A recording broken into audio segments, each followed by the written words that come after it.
Hey there, I know you're excited to get into the B2B Sales Maturity Assessment, but before that, I'd like to introduce myself and give you a brief overview of the B2B Sales Maturity Framework and how the assessment works.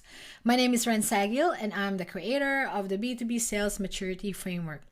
I've been in tech sales for more than 25 years, mostly working on enterprise or complex high value deals, which means it has multiple stakeholders, decision maker, recommender, evaluator, you know what I'm saying, and large revenue opportunities. I've been very lucky and grateful to work for companies that made so much investment in their sales teams to trainings, special projects, and working with execs at the top level. And I also learned a lot from the greatest sales masters all over the world, plus mentoring from my sales leaders. But B2B sales is dynamic and have multiple layers. Most of the sales frameworks are one dimensional. There will be sales training on sales processes. There will be training on emotional intelligence like EDIS. How do you behave and how do you communicate to your clients in a particular moment? How do you build rapport and trust? There's also strategy training, how to create key account plans, and build competitive advantages. So that's why I created the B2B Sales Maturity Framework for B2B salespeople like you to have a complete and effective mental model as part of your toolkit. I've developed the B2B Sales Maturity Framework based on my 25 years of experience and has helped me and my team win more than 130 million euros in my sales career. So let me give you an overview, a very quick one, on the B2B Sales Maturity Framework. The B2B Sales Maturity Framework: how to create strategies, manage processes, and use behaviors to enable clients to make decisions and consistently win business. There are three pillars. The first one is strategy, your unique position and how to engage and win clients. In strategy, you have 5 components. Initials are GICUs.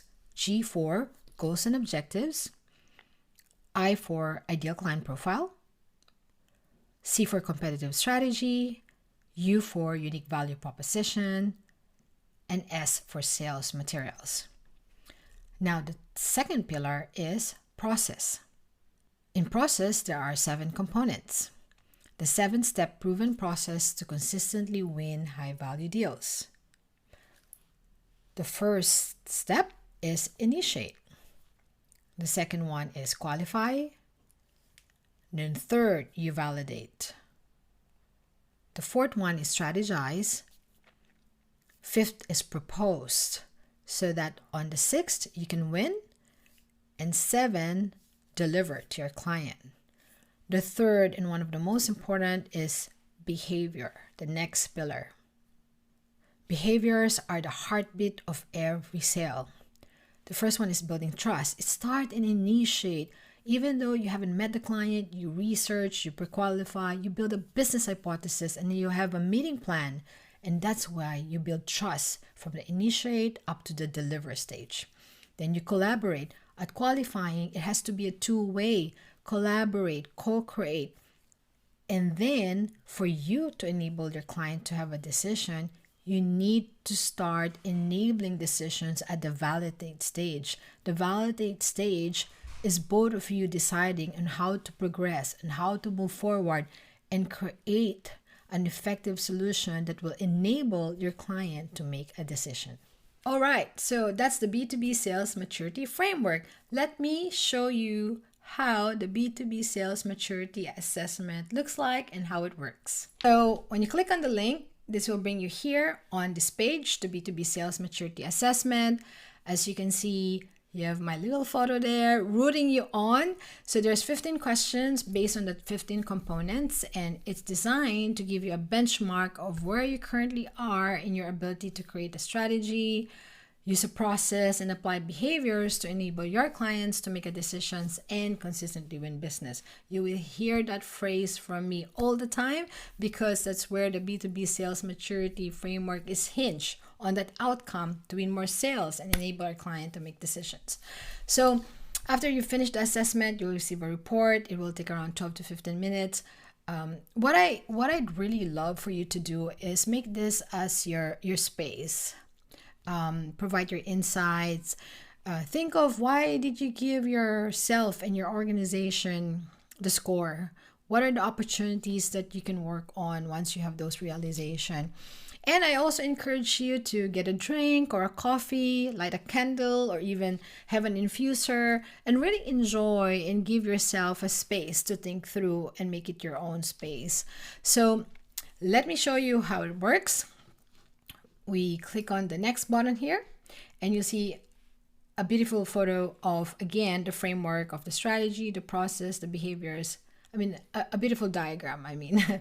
And so you will score yourself from 0 to 8, and you'll see on the next page, and really reflect on your score and make notes on why you gave that score. So the first pillar is strategy with the 5 components.